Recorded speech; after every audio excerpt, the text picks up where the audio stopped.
Hi everyone, this is Crystal Keeley and I'm here to talk about my author study that I have done on David Shannon. So David Shannon was born in Washington, D.C. and he was raised in Spokane, Washington.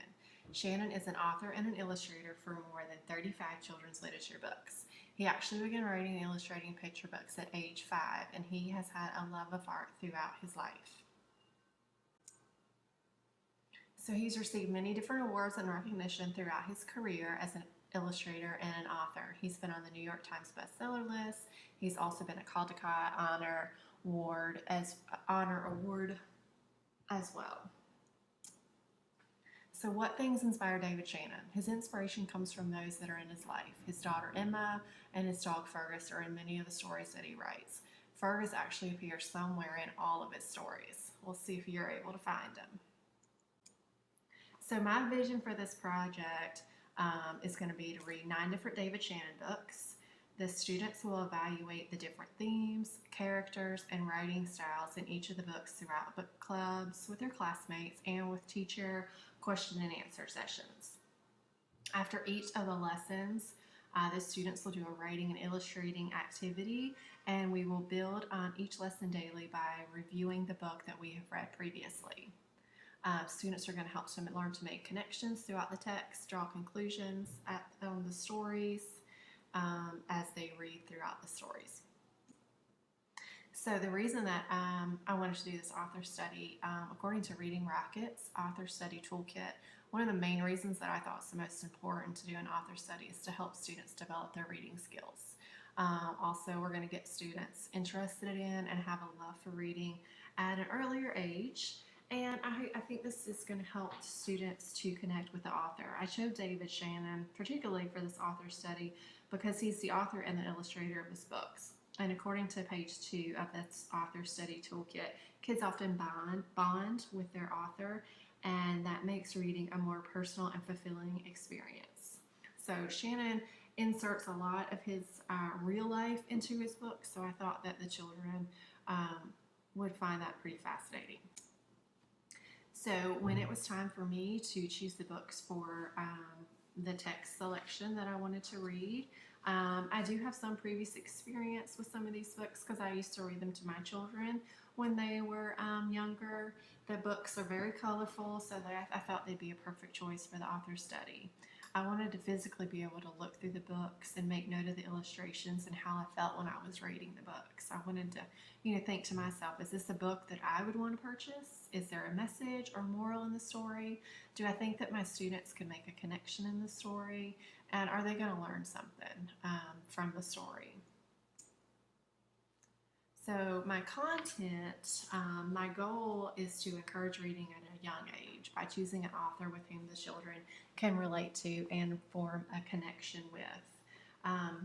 First, we would start off by watching a short little video, it's about 3 minutes, about David Shannon, and he kind of talks about how he got started writing stories.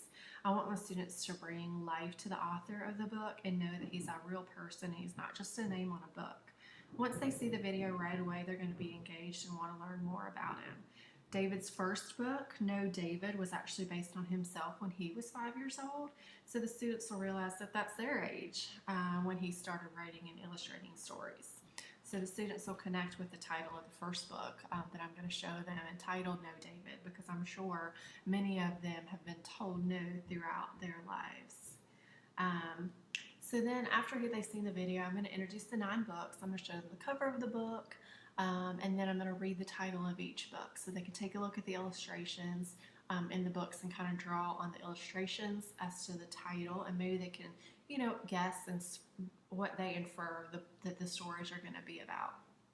So I'm going to let the students know about the goals that we're going to have for this project and how we're going to achieve those goals. We're going to work on daily journaling and question and answer sessions with the teacher. So the lesson plans, we have 9 days of lesson plans in which we're going to do something different each day with the stories. Sometimes it'll be a writing, sometimes we're going to be comparing and contrasting. It'll kind of be different throughout the whole lesson, through the whole unit.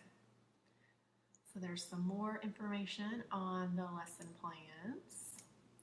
And then the final project. So I've actually divided this up and we're going to do a couple of different things. So we're going to have 2 group projects because I want the students to be able to work with their classmates and be able to get along with their classmates and work out any disagreements that they may have. So I'm going to have them analyze 4 more books in depth. Alice the Fairy is one of them. So Alice the Fairy is a book. It's about a little girl who thinks that she has special powers. So when I have read this one previously to the students, I'm going to actually have the students close their eyes and just imagine what this story is about. And then they're going to go back and they're going to write about or draw what they think Alice the Fairy looks like. Then after they've done that, I'm going to go back and read the book again, but this time I'm going to show them the pictures, and then they're going to actually see that Alice really is just a little girl. She's not a fairy at all. So many of the students, I think, without seeing them, are going to actually think that she is a real fairy. So if they had special powers, I want them to tell me, what are those special powers going to be? What would they come up with? And they're going to present those to the class. Then the second series that we're going to read is the No David. David gets in trouble. David goes to school. So in groups, I want to discuss character traits. David's very mischievous. So I want students to make a list of what it means to be a good citizen in class and in school. So by that, I'm going to incorporate a little bit of a social studies Common Core goal in there that we're going to reach. So individually, what I want the students to write about is, what do they want to do when they grow up? What do they want to be when they grow up? So I'm going to have the students to write and illustrate their own story mimicking the illustrations of David Shannon. So David Shannon was obviously 5 years old when he illustrated his first book. So, did David think when he was 5 that that's what he was going to be? I want the students to kind of realize that and take that away from this lesson. So here are the Common Core standards, or some that I came up with. It really could meet probably more, but there's some reading, there's some literacy, and then, like I said, there's some social studies as well.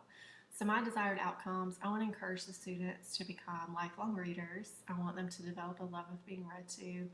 I want them to build critical thinking skills, and I hope that students will develop a respect for the writer and the illustrators when they see how much time goes into illustrating some of these stories.